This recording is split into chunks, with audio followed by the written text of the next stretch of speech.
l'école publique aujourd'hui est menacée dans ses fondements. Jamais un gouvernement n'avait porté des coups aussi rudes à cette école publique au point de l'ébranler dans ses fondements. Et je crois que quand on s'attaque à l'école de la République, c'est finalement aux idéaux de la République et à la République elle-même qu'on s'attaque. Alors, nous avons décidé, en tant qu'enseignants du primaire de base, de ne pas être complices de ce démantèlement, de ne pas être complices de réformes qui veulent introduire un esprit et une pratique de la compétition, le culte de la performance, du résultat, érigé en valeur suprême.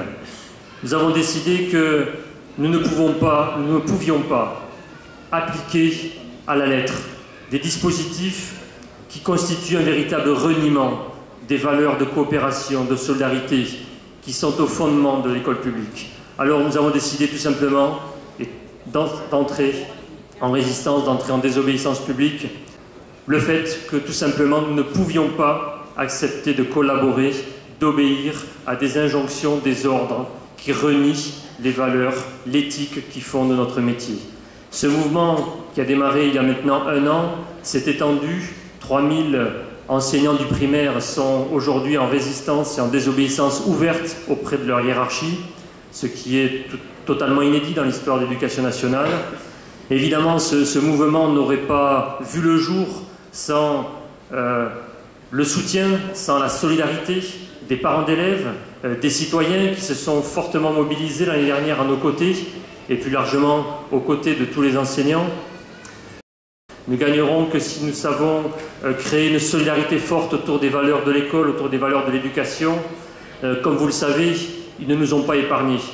Ils ne nous ont pas épargnés en nous sanctionnant financièrement, en nous refusant des promotions auxquelles nous avions droit, en nous sanctionnant sur le plan disciplinaire, et ils espéraient par ce biais que nous allions rentrer dans le rang. Eh bien, nous avons montré que malgré les sanctions, malgré la pression, eh bien, nous étions toujours là, nous étions toujours en résistance, et aujourd'hui, eh bien, ils sont bien embêtés. Ils sont bien embêtés parce qu'ils n'ont pas réussi précisément à nous faire entrer dans le rang et que le combat continue. Alors, je crois que malheureusement, l'éducation a été délaissée par les partis de gauche d'une manière générale ces dernières années.